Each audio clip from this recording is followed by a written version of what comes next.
My name is Teresa Myers. I'm 33 years old. And the moment I stood up at that dinner table with a smile on my face, every single person in the room knew that nothing in our family would ever be the same. My husband had just announced, in front of both our families, that his mother was moving into my house, the house my parents saved 20 years to buy, the house with my maiden name on the deed. He'd given her keys. He'd given her a bedroom. And he'd given her $23,000 of our money through a company that didn't exist. He smiled at me like he expected applause. But what happened over the next 45 minutes would cost him his marriage, his mother, her dream house, and his sister, her free ride. To understand how we got to that table, I need to take you back 6 months. Welcome back to Calm Drama Stories. This is where we share stories about family, boundaries, and the moments that test both. If anything in today's story hits close to home, drop a comment and be sure to subscribe. I work as a nurse practitioner at Carilion Roanoke Memorial Hospital in Virginia. 3 night shifts a week, 12 hours each. I love what I do. There's something about being the calm in someone else's storm that fits me. But 12-hour nights don't leave much room for anything else. So I became the person who handled everything at home too. Bills, grocery runs, meal prep for the week, scheduling the oil change, remembering Grant's dentist appointment. If it needed doing, I did it. I used to think that was strength. I was organized. I was capable. If I didn't handle it, it didn't get handled, and I'd made peace with that. Grant, that's my husband, worked as a regional sales manager for a building materials company. Good income, decent hours, plenty of charm. He could walk into a room of strangers and leave with 3 new friends and a lunch invitation. I married him when I was 28. He was 30. We had a good first year. Quiet, comfortable, the kind of beginning that makes you think you chose well. And then there was the house. 3 bedrooms, 1.5 baths, in a quiet subdivision just south of Roanoke. Maple tree in the front yard. A back patio where I'd drink coffee at 6 in the morning before the rest of the street woke up. It was more than I ever thought I'd have at 28. And it was a gift. The most generous one I've ever received.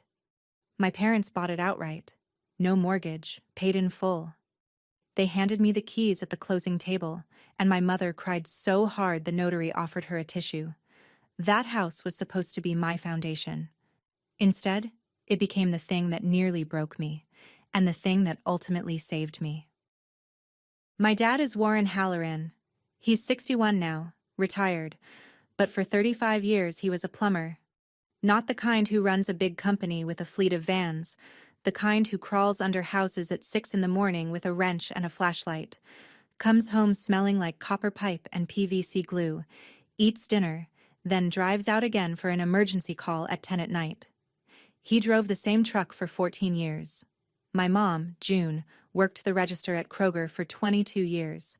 They weren't rich. They were disciplined. Every extra dollar went into a savings account they never touched. When I told them Grant proposed, my dad didn't say congratulations first.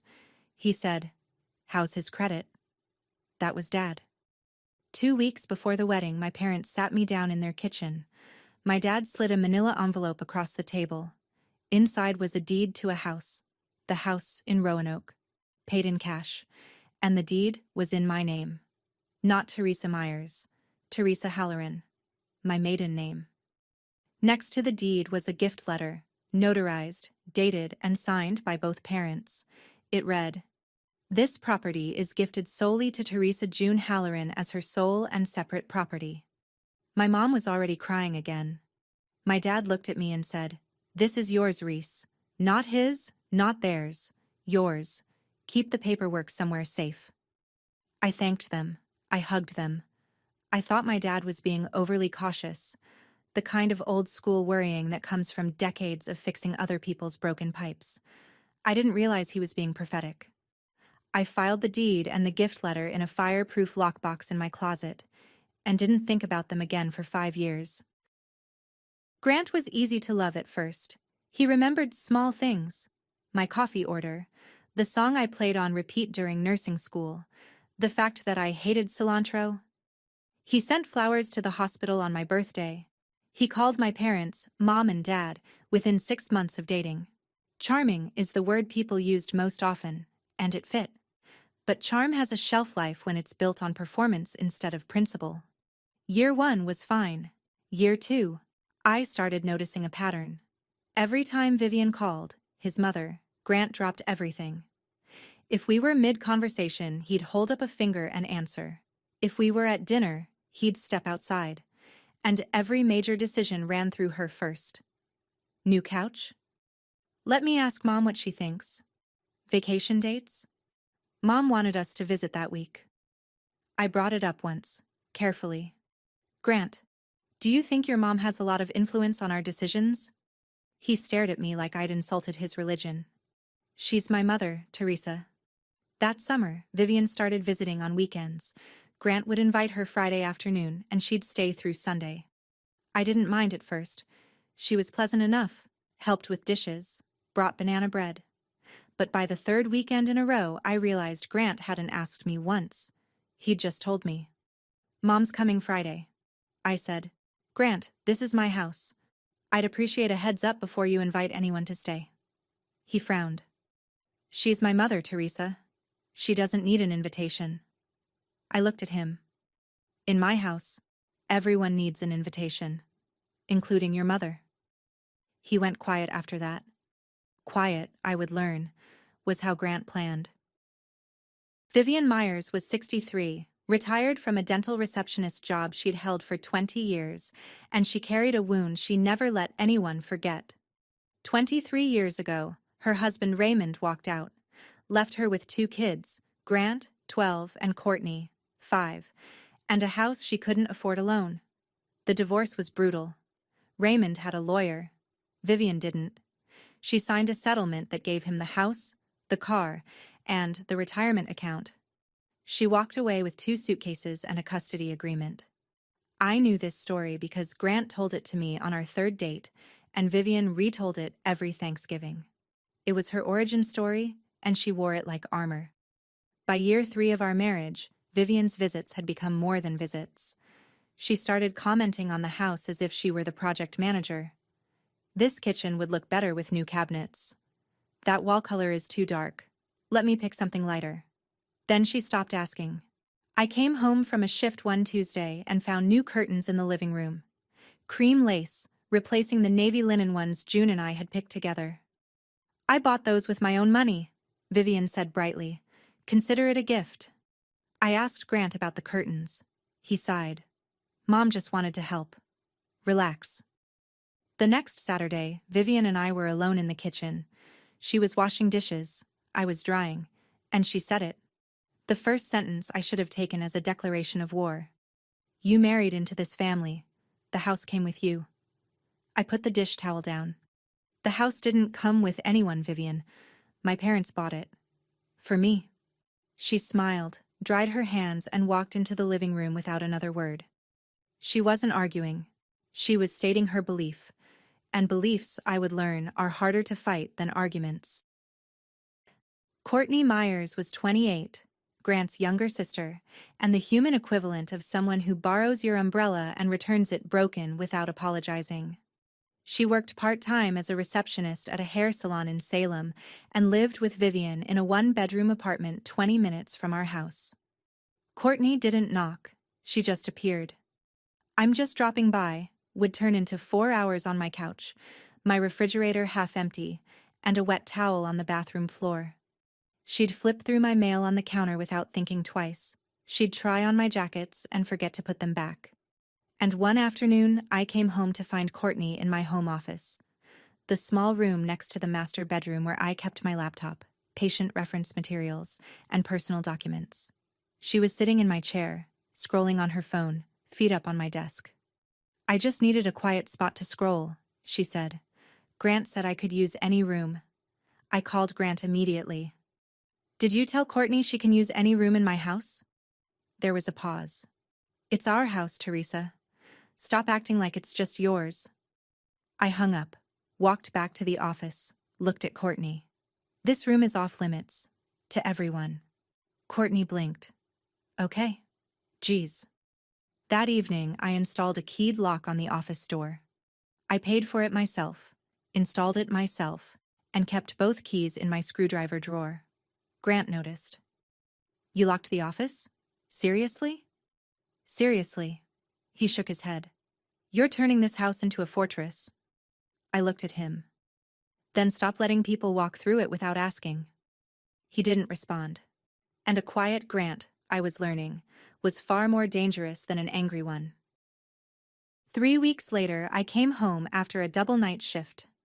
24 hours on my feet. 2 codes. 1 difficult family conversation in the ICU. All I wanted was a shower and 8 hours of silence. I walked past the guest room and stopped. The door was open. The room looked different. New bedding. A floral duvet I'd never seen. A small nightstand with a reading lamp and a glass of water. A framed photo of Grant and Vivian on the dresser. And in the corner, Vivian's suitcase. Unpacked. Clothes folded neatly in the open closet. I stood in the doorway for a long time. Then I found Grant in the kitchen eating cereal. What happened to the guest room? He didn't look up. Mom's been staying over more, so I made it comfortable for her. What's the big deal? The big deal is you redecorated a room in my house without asking me. He set his spoon down. Our house, Teresa. The deed says my name, Grant. Not ours. Not yours. Mine. I told him clearly, Vivian was welcome to visit, but this was not her room. Any changes to the house required my approval. Not his, not hers. If he wanted to redecorate, he could discuss it with me first like an adult. Grant's face went red. Not from embarrassment, from something harder. You sound like a landlord, not a wife. And you sound like a man who forgot whose name is on the title. He pushed back from the table, grabbed his keys, and left. That was the first time Grant compared me to a landlord. It wouldn't be the last. And it wouldn't be the worst thing he called me before this was over. 4 days later, I opened the mailbox and found an envelope from the locksmith shop on Williamson Road. Inside was a receipt, 3 key copies, house key, charged to Grant's debit card. I was still holding the receipt when Grant walked in from the garage. I held it up. What is this? He glanced at it, shrugged. I already gave Mom a copy of the key. Just like that. The way you'd say, I picked up milk. I stared at him. You gave a key to my house to your mother, without telling me. Stop saying my house. We're married. It's our house.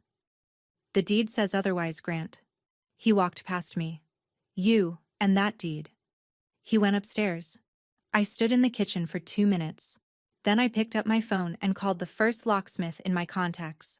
By 4 o'clock that afternoon, every exterior lock on the house, front door, back door, garage entry, had been rekeyed. New keys, 2 copies, both mine. I put one on my keychain and one in the fireproof lockbox with the deed. The next afternoon, Vivian drove over for her usual visit. She stood at the front door for 3 minutes, turning her key, rattling the knob. Then she called Grant. I heard his phone ring from the living room. I heard him say, "What do you mean it doesn't work?" And then he looked at me. "Did you change the locks?" "Yes." "Teresa, if she needs to come over, she can knock. Like a guest." He opened his mouth, closed it, picked up his jacket, and drove to Vivian's apartment. I sat on the couch in my quiet house, alone, and felt something I hadn't felt in months. Ownership. But I could already feel the ground shifting beneath the foundation. Grant wasn't the type to lose quietly. He was the type to find another way in. I want to pause here for a second, because I know some of you are watching this thinking, Teresa, why didn't you just leave? And the answer is, it was my house. I wasn't going to walk away from something my parents built their whole lives to give me. If you've ever had to fight for something that was already yours, you understand. Drop a comment below if you've been there. 2 weeks of cold silence. Grant slept in the guest room. Vivian's room, as he called it. He didn't argue about the locks again. Instead, he came home one evening with his small white box. "Smart lock," he said. "Yale. We can open the door from our phones. No more physical keys to fight about. I looked at the box. Looked at him. It wasn't a terrible idea on the surface, and that's what made it dangerous. Grant's worst moves always looked reasonable. Fine, I said. But I'm the primary admin. No one else gets access without my approval. Of course, he said. He installed it that weekend. I set up the app, confirmed admin access, Teresa Myers, primary administrator, Grant Myers, secondary user, 2 users. I checked 3 times. Just 2. I thought I had it covered. I thought the digital lock was something I could monitor in real time, better than a physical key I couldn't track. And technically, I was right. The app logged every unlock event with a name and timestamp. What I didn't account for was that Grant was also an admin. And admin rights included the ability to add new users without notification. No alert. No pop-up. No confirmation request to the other admin. He could add anyone he wanted, and I wouldn't know unless I manually checked the user list. I didn't check for 2 weeks. I was pulling extra shifts. One of the ICU nurses was on maternity leave, and I'd volunteered to cover. 3 night shifts became 4. 4 became 5. I was exhausted, running on coffee and momentum. And Grant, it turned out, had been waiting for exactly that kind of exhaustion, because tired people don't check the app, and Grant was counting on it. Vivian called me directly for the first time, not through Grant. My phone rang at 7 in the morning, right after I got home from a shift. Her voice was different, softer, almost rehearsed. Teresa, honey, I just want us to be a family. I'm not trying to take anything from you. She talked about getting older, about her apartment being too cold in winter, about the loneliness of eating dinner alone every night for 23 years. I just don't want to spend my last years alone in that apartment, she said.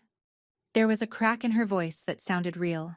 I sat on the edge of my bed, still in scrubs, still smelling like hospital disinfectant, and I listened.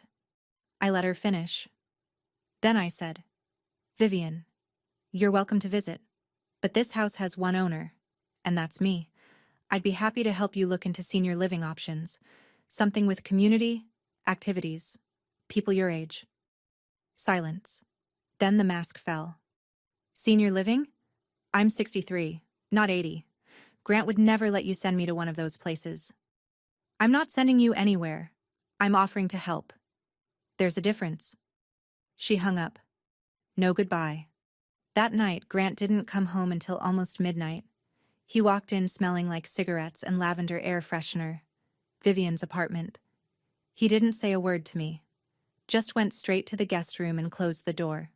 I sat in the kitchen with a glass of water and thought about what Vivian had said. I just want us to be a family. It sounded warm, generous even. But what she meant was, I want what you have. And she wasn't asking. A week later, Vivian showed up on a Saturday afternoon. Grant let her in. She was carrying a shoebox. Not a new one, an old one, held together with a rubber band. She sat down at the kitchen table and opened it. Inside were photographs, dozens of them, faded, creased, some with water stains. She spread them across the table like playing cards. One photo stopped me. A 2-story colonial with green shutters, a wraparound porch, and a swing set in the side yard. Salem, Virginia. In front of the house stood Vivian, maybe 40, dark hair, smiling wide, and Grant, about 10 years old, holding a baseball glove. That was our house, Vivian said quietly. 4 bedrooms. I painted every room myself. She turned the photo over. On the back, in pencil. First Christmas, 1998. Then she told me the rest. The day she packed the car, Grant was 12. He carried his pillow and a backpack with 3 comic books. Courtney was in the car seat, too young to understand. Grant sat in the back and asked, Mom, are we ever going home? Vivian looked up at me. Her eyes were wet. And for a moment, a real, honest moment, I saw her. Not the woman who changed my curtains or demanded a key. just a mother who lost her house and never recovered. So you understand, she said. Don't be selfish, Teresa. You have parents who buy you houses. I had nothing. I picked up the photo of the Salem house and handed it back to her. I'm sorry for what you went through, truly, but taking my house won't undo what happened to yours.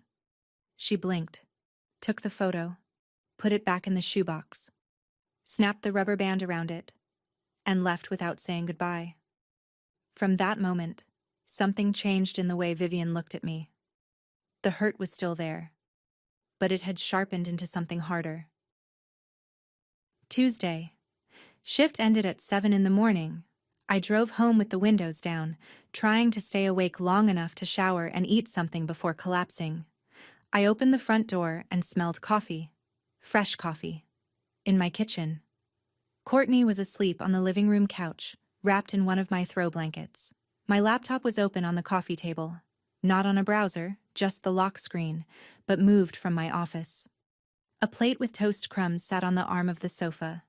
The fridge had been raided. Leftover pasta gone, half the deli turkey, both yogurts. I stood in my own living room and felt like a stranger. Then I checked the smart lock app. Activity log. Courtney Myers unlocked front door. 2:13 p.m. I had never given Courtney access. I called Grant. He picked up on the fourth ring, groggy. How does Courtney have access to the smart lock? Pause. She asked me. It's just for convenience, Teresa. You added your sister to my lock without telling me, after I specifically said no one else gets access. You're overreacting. I'm asking you a direct question. Did you or did you not add her? Yes, I did. She's family. I opened the app. Removed Courtney's access. Right there, standing in the living room, while Courtney blinked awake on the couch. What's happening? Courtney asked, pulling the blanket up to her chin. You're in my house without my permission, I said. That's what's happening.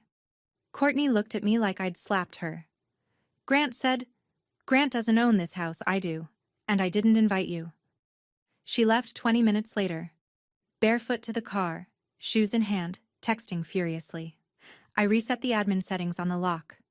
Removed Grant's admin privileges. Set myself as sole administrator. One admin, one authority. No exceptions. Grant gave me the silent treatment for 3 days. Then the campaign started. He sat me down on a Wednesday evening with a look that was supposed to pass for hurt, but landed closer to strategy. My mother cried all night because you humiliated Courtney. I said nothing. You're tearing this family apart, Teresa. Your parents have poisoned you against my family. My parents haven't said a word about your family. Then why are you acting like this? Like we're enemies? Because you added someone to my lock behind my back. Again. He stood up. Fine. Be the gatekeeper. Be the warden. He slept in the guest room. Stopped contributing to the joint bills. Not gradually. All at once. The auto transfer from his paycheck into our shared checking account just stopped. I noticed after 2 weeks because I was the one who tracked every line item on the statement. The balance was dropping faster than it should have been. I pulled up 3 months of statements online. Grant's automatic transfer, the amount we'd agreed on for shared expenses, hadn't come through since April. 3 months. No transfer. No explanation. No mention. I printed the statements, highlighted the missing deposits, found Grant in the garage. Where's the money, Grant? He looked up from his phone. What money? Your share of the bills. 3 months. Nothing transferred. I've been paying for Mom's things. She needs help too. How much help? I don't know. A few hundred here and there. I held up the statements. This isn't a few hundred, Grant. This is over $5,000 missing in 3 months. He looked at the papers, looked away. You're making a big deal out of nothing. But his jaw was tight, and his hands were in his pockets, which is what Grant always did when he was lying. I waited until Grant left for work the next morning. Then I sat at the kitchen table with my laptop, a cup of coffee, and every bank statement I could access for our joint checking account going back 8 months. I wasn't looking for a few hundred here and there. I was looking for a pattern. It took me 40 minutes to find it. Starting in January, there were recurring charges to a vendor called Myers Home Solutions. The amounts varied: $2,600 in January, $3,200 in February, $4,800 in March. Each charge was categorized as Home Improvement Contractor. I'd never heard of Myers Home Solutions. I'd never seen a contractor at our house. I opened a browser and searched the name. No website, no Google listing, no Yelp reviews, no physical address. Just a Virginia LLC filing with the State Corporation Commission. Registered agent, Grant A. Myers. Filed 8 months ago. I leaned back in my chair. Then I got up, walked through the house, and looked at every room. The roof Grant supposedly had repaired. No new shingles, no evidence of work. The hardwood floors he'd allegedly had refinished. Same scuff marks I'd been looking at for 5 years. The plumbing repairs. My father had done those himself last spring, free of charge, on a Sunday afternoon. Every invoice was for work that never happened. Every dollar went somewhere I couldn't trace from a bank statement alone. I didn't confront Grant that night. I made dinner. I asked about his day. I listened to him talk about a sales quota and a difficult client. And after he went to bed, I opened a new browser tab, typed Divorce Attorney, Roanoke, Virginia, and started reading reviews. Because confrontation without evidence is just a fight. And I wasn't interested in fighting. I was interested in winning. 3 days later, I found it. Grant had a small desk in the corner of the guest room, Vivian's room. Bottom drawer, locked. I'd given him a spare key to that desk years ago, back when we still shared everything. He'd forgotten. I hadn't. I opened the drawer during my lunch break on a day Grant was in Richmond for a sales meeting. Inside, a stack of LLC operating documents, a checkbook for an account I'd never seen, and one bank statement. The statement was from Cardinal Community Credit Union, not our bank. The account was a savings account. Account holder, Vivian M. Myers. Balance as of the most recent statement, $19,400. I scanned the transaction history. Deposits arrived like clockwork. Every month, between the 15th and 20th. Source: electronic transfer from Myers Home Solutions, LLC. January, $2,600. February, $3,200. March, $4,800. April, $3,400. May, $2,900. June, $4,200. July, $2,300. Total, $23,400. Every dollar matched the charges on our joint account. Every deposit corresponded to an invoice for renovation work that was never performed on a house Grant didn't own. I held that bank statement for 3 minutes. 3 minutes was all it took to decide the rest of my life. I photographed every page, the statement, the LLC documents, the checkbook, sent them to my personal email. Then I placed everything back in the exact position I'd found it.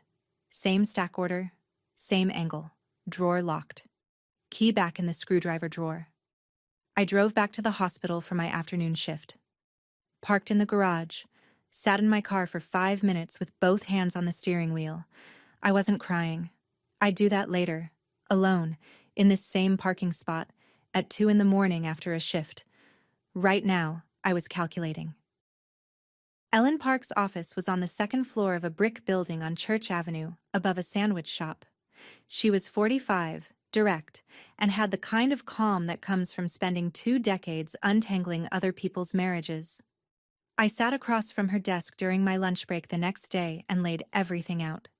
The deed, the gift letter from my parents, 6 months of joint account statements with the Myers Home Solutions charges highlighted, the photographs of Vivian's bank statement.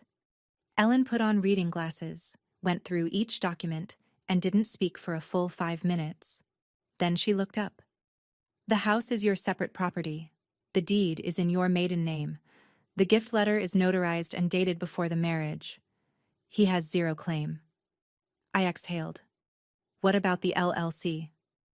Dissipation of marital assets. He moved joint funds to his mother through a fabricated company. A forensic accountant can trace every dollar, and a judge will want to see that trace. She wrote a name on a sticky note and slid it across the desk. Sandra Okafor, forensic accountant, specializes in divorce cases. Call her today, Ellen said.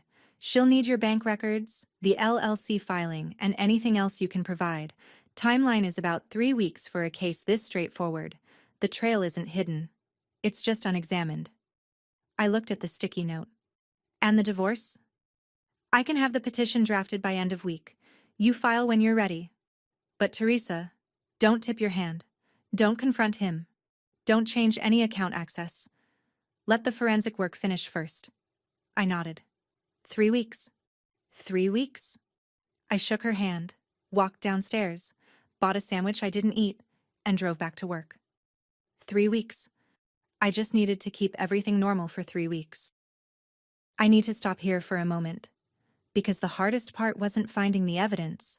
It was sitting across from Grant every night, eating dinner, asking about his day, knowing exactly where the money was going. 3 weeks of watching someone lie to your face while you hold the proof in your bag. If you've ever had to play the long game, you know what that costs. Like and subscribe if you're with me. 21 days. I counted every one. I went to work. I came home. I made pasta on Tuesdays, chicken on Thursdays. I asked Grant about his sales numbers. He started warming up, eating dinner at the table again instead of the guest room, making small talk, even bringing me coffee one morning before my shift. He thought I'd given up. He thought the fight about keys and locks and access had burned itself out, and I'd accepted the new normal. I let him think that. Meanwhile, I met Sandra Okafor twice. She worked from a small office on Franklin Road, and she was thorough in a way that reminded me of the attending physicians I most respected. No drama, just precision. She pulled the LLC's full filing history from the Virginia State Corporation Commission, cross-referenced every invoice amount with corresponding withdrawals from our joint account, matched deposit dates to Vivian's savings account at Cardinal Community Credit Union. Her findings were worse than I expected. Beyond the $23,400 in fabricated invoices, Grant had opened a credit card in the LLC's name. Balance, $6,200. Charges included a laptop, a leather recliner, 2 months of a storage unit rental, and a flat-screen television. None of those items were in our house. Sandra laid it out plainly. There's no ambiguity. 11 fabricated invoices, each corresponding to renovation work that was never performed at your residential address. Total misappropriated from the joint account, $23,400, plus $6,200 in undisclosed credit card debt linked to the LLC entity. She handed me the report. 14 pages, stapled, tabbed, with exhibits. I held it in my lap and felt its weight. Not the paper, the truth. The whole truth, documented, verified, and ready. Thursday evening. Grant sat down at the kitchen table with the serious face he usually saved for his sales presentations. Teresa, I've been thinking. I set down my glass. About what? Mom's apartment lease is up next month. I want her to move in with us, permanently. He said it the way someone presents a finished decision, not a question, not a discussion, a conclusion. I kept my voice neutral. Move in? She's my mother. She's alone. The guest room is already set up. It just makes sense. That's a big decision, Grant. It's the right decision. Does your mother know? He smiled. The first genuine smile I'd seen from him in weeks. She's excited. She's already started packing. Before he'd asked me, before I'd agreed, before anyone had consulted the person whose name was on the deed. Already packing? I repeated. Before you even asked me. Grant leaned forward. Teresa, you married into this family. This house is big enough. Don't make this about ownership. There it was again. The line. His mother's words coming out of his mouth. I looked at him across the table. Thought about the 14-page report in my bag. Thought about Ellen Park's advice. Don't tip your hand. Thought about Sandra Okafor's charts and spreadsheets. Then I said something that surprised him. Okay, let's talk about it at dinner this weekend. I want both families there. Grant blinked. Both families? Your mom, Courtney, my parents. All of us at the table. If we're going to make a big family decision, we should do it together. His face lit up. Yeah, that's a great idea. I'll set it up. He went to bed happy that night. I stayed up until 1 in the morning, going over Sandra's report page by page. Friday morning, I called my dad. Dad, I need the original deed and the gift letter, and I need you and Mom at dinner tomorrow night. Silence. Then, is everything okay, Reese? It will be, I promise. Just bring the documents. The originals? The originals. He didn't ask anything else. That was my father. When his daughter asked for something specific, he delivered it. No interrogation, no fuss, just action. At noon, I had my final meeting with Ellen Park. She handed me the draft petition for divorce. 12 pages. She'd also prepared a motion to preserve separate property, a legal filing that would formally establish my house as outside the marital estate. You file Monday morning, she said. The Roanoke City Circuit Court Clerk's office opens at 8:30. Bring the petition, the property motion, and copies of Sandra's forensic report. And Saturday night? Saturday night, you tell him, in front of witnesses. Let his reaction be his reaction. You stay calm, you state facts, and you leave the emotions to him. I nodded. She looked at me over her glasses. Teresa, you've done everything right. The house is yours. The money trail is documented. The only thing you need to do Saturday is tell the truth. I drove home with 3 things in the passenger seat: Ellen's petition, Sandra's report, and the folder I'd been carrying in my bag for 2 weeks. At home, I put everything into a manila folder. Thick, heavy with paper and consequence. I hung my bag on the hook behind the kitchen door, the folder inside, and started prepping dinner for the next day. Chicken marsala, Vivian's favorite, because there's something satisfying about cooking a beautiful meal for someone who's about to have a very bad evening. Saturday, I was up at 6, cleaned the house, set the dining table with the good plates, not Vivian's china, mine, polished the glasses, put fresh flowers on the sideboard, cooked all day. Grant hovered, cheerful, unhelpful. Mom is so excited, he said around noon, sampling the marsala sauce with a spoon. She's bringing her good china. That's nice, I said. Vivian arrived at 5. She walked through the front door carrying a box of dishes wrapped in cloth napkins, the china from her old house in Salem, the only nice thing she'd kept from that life. Courtney followed with 2 overnight bags. I thought I'd stay the weekend since we're celebrating, she said, dropping the bags by the stairs. Celebrating? I asked. Grant said you agreed to let Mom move in, Courtney said. This is going to be so great. I can come visit all the time. I looked at Courtney.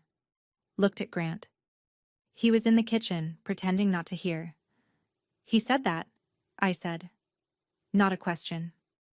My parents arrived at 5:30. My dad carried a brown envelope tucked under his arm. My mom carried a pecan pie and a face that said she already knew something was wrong. June had instincts like that. 30 years of reading faces at a checkout counter. Warren shook Grant's hand, kissed Vivian on the cheek, sat down at the table like a man who'd been told to show up and keep quiet. 7 people around a table meant for 8. Grant at the head, Vivian to his right, beaming. Courtney beside her, scrolling her phone. Warren and June on the left side, close together. And me, at the other end, with a bag on the hook behind me and 14 pages inside it. Dinner was pleasant. Vivian complimented the marsala 3 times. Courtney asked for seconds. Grant refilled wine glasses and made a joke about needing a bigger table. My parents ate quietly, Warren chewing slowly, June watching everything. After the plates were cleared and coffee was poured, Grant tapped his glass with a fork. The room went still.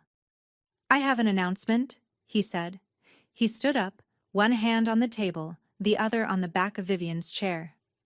Mom's lease is ending next month, and Teresa and I have agreed that she should move in with us, permanently. Vivian clasped her hands together. Her eyes were shining. Courtney clapped twice. This is happening, Grant continued. We're going to convert the study into a sitting room for Mom. Give her some real space. And Courtney, you're welcome here any time. I've already ordered a new key set for the front lock. He looked at me. That salesman's smile. That confident tilt of the chin. Right, babe? Every pair of eyes in the room turned to me. Vivian, expectant. Courtney, grinning. Grant, already celebrating. Warren, still as stone. June, holding her coffee cup with both hands. I set my napkin on the table, pushed my chair back, stood up, and smiled. Not a forced smile. Not a nervous one. The kind that comes from being ready. Truly ready. For a moment you've been building toward for 3 weeks. Grant, I said. My voice was even, steady. The same voice I use in the ICU when a family is falling apart and someone needs to hold the room together. I'm glad everyone is here, because there's something I need to say about this house. I reached behind my chair and took the manila folder from my bag. Set it on the table. Opened it. The room was so quiet I could hear the refrigerator humming in the kitchen. This is the deed to this house, I said, holding up the first document. It's recorded with the Roanoke City Circuit Court. The owner listed is Teresa June Halloran. My maiden name. Not Teresa Myers, not Grant and Teresa. Just me. Grant's smile faltered. Teresa, what are you doing? I'm responding to your announcement. I set the deed down and picked up the second document. This is the notarized gift letter from my parents, dated 2 weeks before our wedding. It states, and I'll read the key line. This property is gifted solely to Teresa June Halloran as her sole and separate property. I looked at my father. Dad, would you like to confirm? Warren cleared his throat. Every word. Your mother and I saved for that house for 20 years. We bought it for you. Not for anyone else at this table. Vivian's face had gone white. Her hands were flat on the table, pressing down like she was holding herself in place. Grant took a step forward. Teresa, this isn't the time. You chose the time, Grant. You stood up in front of both families and announced that your mother was moving into my house. A house you don't own. A house you've never had your name on. A house my parents paid for in full before we were married. I paused. Let that settle. Then I looked at the folder. But the house isn't even the worst part. I pulled out Sandra Okafor's report. 14 pages, tabbed, with bank records in the exhibits. Over the past 8 months, I said, Grant created a company called Myers Home Solutions LLC, a company with no employees, no office, and no clients.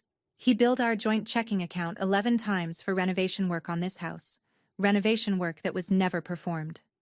I turned to the first exhibit page, read the figures calmly, like a nurse reading vitals. $3,200 for a roof repair that never happened. I looked up at the ceiling. Same roof. $4,800 for hardwood floor refinishing. I looked at the floor. Same floors since we moved in. $2,600 for plumbing work. I looked at my father. Dad, you fixed the plumbing yourself last spring, didn't you? Warren nodded. A Sunday afternoon.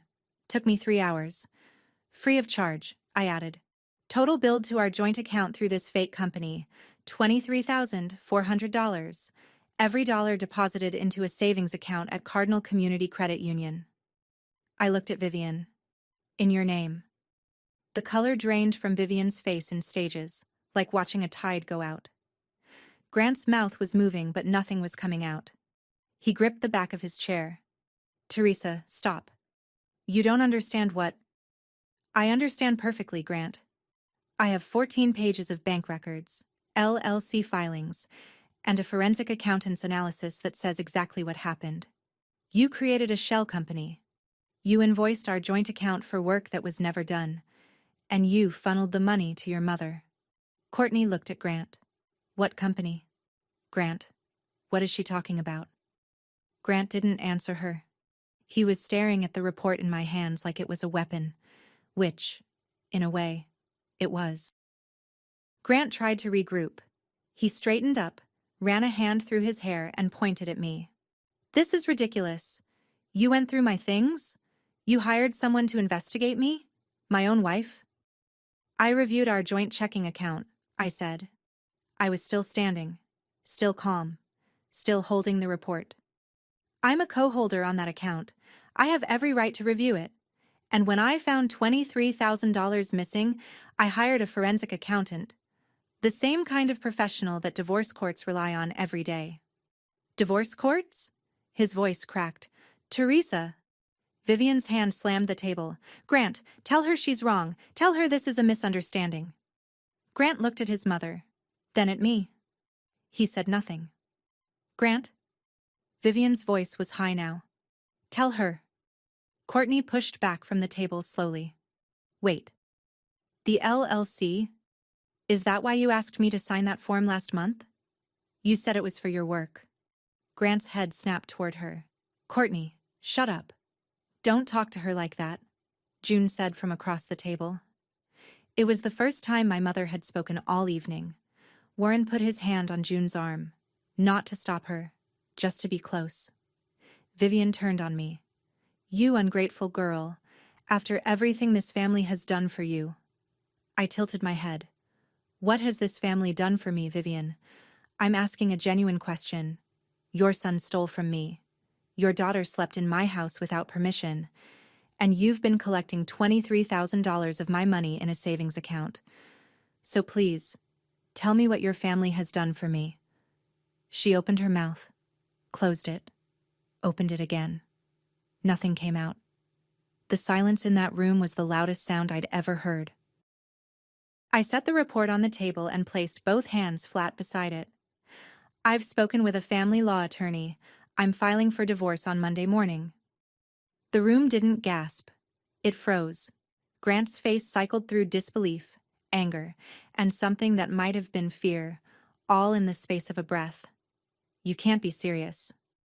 "I've never been more serious about anything in my life." "Over money?" "Over trust, Grant. Over the fact that you created a fake company to steal from our joint account and gave the money to your mother. Over the fact that you gave away keys to my house, added people to my lock, and announced your mother was moving in, all without asking the person who owns this house."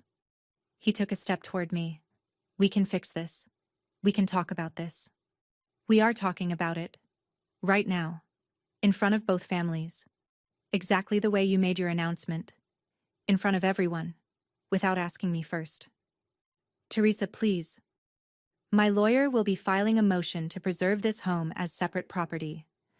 The deed, the gift letter, and the absence of any commingling make that straightforward. She'll also be submitting the forensic report documenting dissipation of marital assets through Myers Home Solutions LLC. I paused. "You should get a lawyer, Grant. A real one." Vivian stood up from her chair, shaking. "Grant, do something." Grant looked at his mother. For the first time, he didn't jump at her command. He just stood there, hands at his sides, jaw working, staring at the report on the table like it might catch fire if he looked at it long enough. "Vivian," I said, "I need to say something to you directly." The room went completely still. I looked at Vivian across the table. She was standing now, one hand on the back of her chair, the other pressed against her sternum like she was trying to hold herself together. "I know what happened to you 23 years ago," I said. "I know you lost your house. I know Grant was 12 years old and scared. I know Courtney was too young to understand.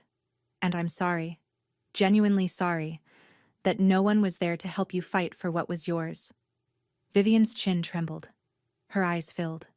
For a single, suspended second, she was the woman in the photograph, standing in front of a house in Salem with green shutters and a son who still believed she could fix anything. "But what happened to you," I said, "does not give you the right to take what isn't yours.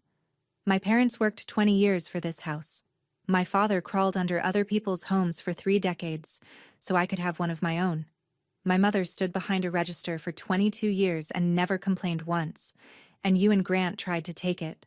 With keys, with locks, with fake invoices, and with $23,000 that didn't belong to either of you. I stood straight, hands steady, voice the same volume it had been since I started speaking. You told me once that I married into this family, that the house came with me. But here's the truth. I married Grant. The house was mine before, during, and after. Vivian slammed both hands on the table. Plates rattled, coffee sloshed. You have no idea what it's like to lose everything. I looked at her. You're right. I don't. Because I refuse to let it happen. Grant exploded. Theresa, you're destroying this family. He was shouting now, full volume, face red, veins visible on his neck. The salesman was gone. The charming son-in-law was gone. Over what? Some paperwork? Some money? I didn't raise my voice. I didn't need to. $23,000 isn't some money, Grant. It's what my dad earns in 5 months of crawling under houses fixing other people's pipes. Warren flinched. June pressed her hand over his. Grant jabbed a finger at me. I did it for us, for our family. You did it for your mother, with money from our joint account, through a company that doesn't exist, on invoices for work that was never performed. That's not family, Grant. That's fraud. Courtney stood up quietly, picked up her purse. I'm going to the car. Grant whipped around. Courtney, sit down. No. She didn't look at him. She walked to the front door, opened it, and left it open behind her. The night air came in. Cool. Early October. Grant looked around the table. His mother, shaking. His sister, gone. My father, stone-faced. My mother, crying silently. And me, still standing in the same spot. Same posture, same volume. Grant, I said, I don't hate you. But I will never trust you again. And I will not share my home with someone who steals from me and lies about it. He grabbed his wine glass off the table and hurled it at the wall behind me. It missed by a foot, shattered against the wainscoting. Red wine splattered across the white tablecloth, the wall, and the floor. I didn't flinch. It's over, Grant. I looked at Grant one last time. You gave her a key. You gave her access to the lock. You gave her $23,000 of our money, and none of it was yours to give. He stood there, jaw clenched, wine dripping down the wall behind me. He had nothing left. No argument, no charm, no angle. Just a man standing in a house that was never his, caught by the woman he thought would never check the receipts. Vivian steadied herself against the table and pushed to standing. I'm calling a lawyer. I'd recommend it, I said. Make sure it's one you can afford. She turned to collect her china dishes, the ones she'd brought from Salem, the ones wrapped in cloth napkins, the last nice things from her old life. She picked up the stack. Her hands were shaking so badly that the top plate slid. It dropped onto the kitchen tile. Porcelain on stone. A clean, sharp crack that echoed through the room. Nobody moved. Vivian looked at the broken plate. Cream-colored, gold rim, a faded floral pattern. Then she looked at me. You'll regret this. I met her eyes. No, Vivian. I won't. I straightened the papers on the table, set the report squarely on top of the deed and the gift letter, and said the last thing I needed to say in that room. A home isn't something you just deserve, it's something you earn. Vivian walked out. Grant followed. Courtney was already in the car, engine running. The front door closed behind them. The house was quiet. The wine was still dripping down the wall. And I was still standing at the table, hands steady, heart pounding, but not a single tear on my face. Not yet. 10 seconds of silence. Then my mother's voice, small and careful. Reese, are you okay? I sat down. My legs were steady, but my hands had started to tremble, the adrenaline wearing off, the way it does after a code in the ICU, when the patient is stable and your body finally remembers to shake. I will be. Warren got up from his chair, walked to the broken plate on the kitchen floor, knelt down, 61 years old with 2 bad knees, and started picking up the pieces one by one. June joined him. They didn't say anything. They just worked. The way they'd always worked. quietly, together, without being asked. I watched my parents kneeling on the floor of the house they'd bought me, cleaning up porcelain that belonged to a woman who'd tried to take it from me. It was the last time anyone would clean up after the Myers family in my home. Warren dropped the pieces into the trash can, straightened up, put his hands on the counter, and looked at me across the kitchen. I knew there was a reason I put the deed in your maiden name. I almost laughed. Almost. You did good, Reese. Your granddad would have been proud. We sat together at the half-empty table and ate pecan pie. The flowers were still on the sideboard. The wine stain was drying on the wall. Grant's chair was pushed back at an angle. But the house felt different. Lighter. Like a window had been left open and a draft was pushing out something stale. My mother asked me if I wanted to cry. I told her I'd already done my crying.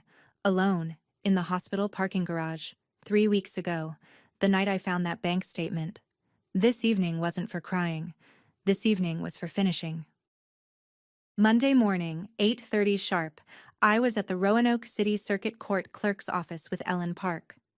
We filed a petition for legal separation and a motion to preserve separate property. Sandra's forensic report was submitted as Exhibit A. Grant was served at his office on Tuesday afternoon. His lawyer, a solo practitioner in Vinton, called Ellen that week. The conversation was short.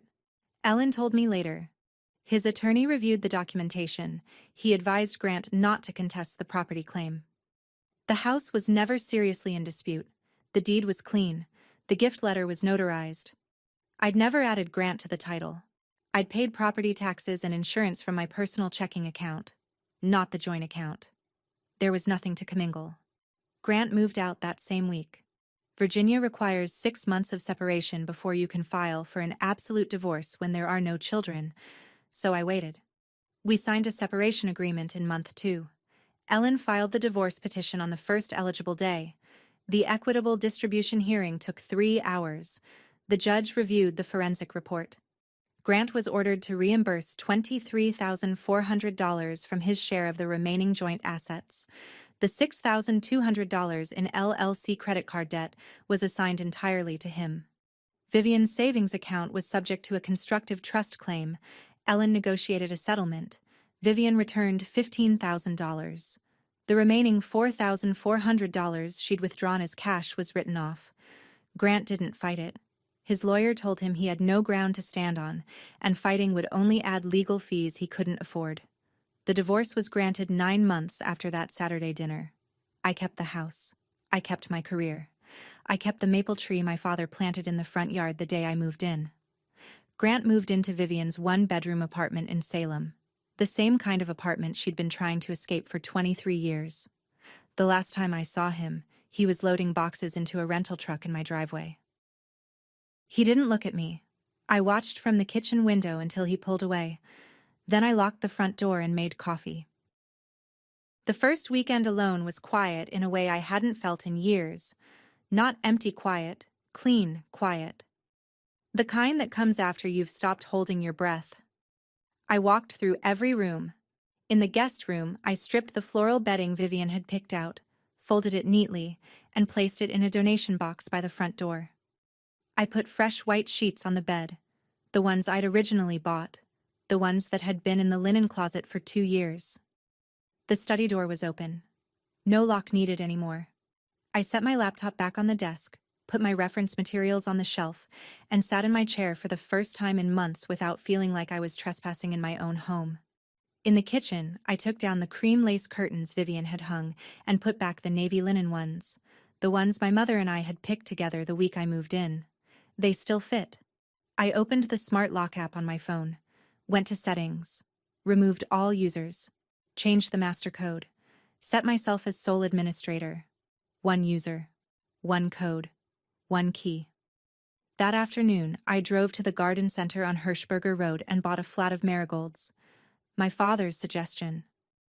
Your grandmother always had marigolds in front of her house, kept the bugs away and the neighbors smiling. I planted them along the front walkway in the October sun, hands in the dirt, knees on the grass my parents paid for. When I finished, I took a photo of the front of the house, marigolds blooming, porch light on, my car in the driveway, nobody else's. I texted it to my dad with one line. I kept it, Dad. He didn't reply for an hour. Then, a thumbs up emoji. Good. Here's what I learned. A home isn't just walls and a roof. It's the boundary you draw around everything you've worked for. And no one, not a husband, not a mother-in-law, not guilt, not sympathy, gets to erase that boundary without your permission. My parents didn't just give me a house. They gave me a lesson. Know what's yours, protect it with paperwork, and never apologize for refusing to hand it over. That's my story. One dinner table, one folder, and a house that stayed exactly where it belonged. If this story reminded you to check whose name is on your deed, or to keep your separate property separate, take that as a sign. Do it today. And if you know someone who needs to hear this, share this video with them. Thank you for being here. Drop a comment, hit subscribe, and I'll see you in the next one.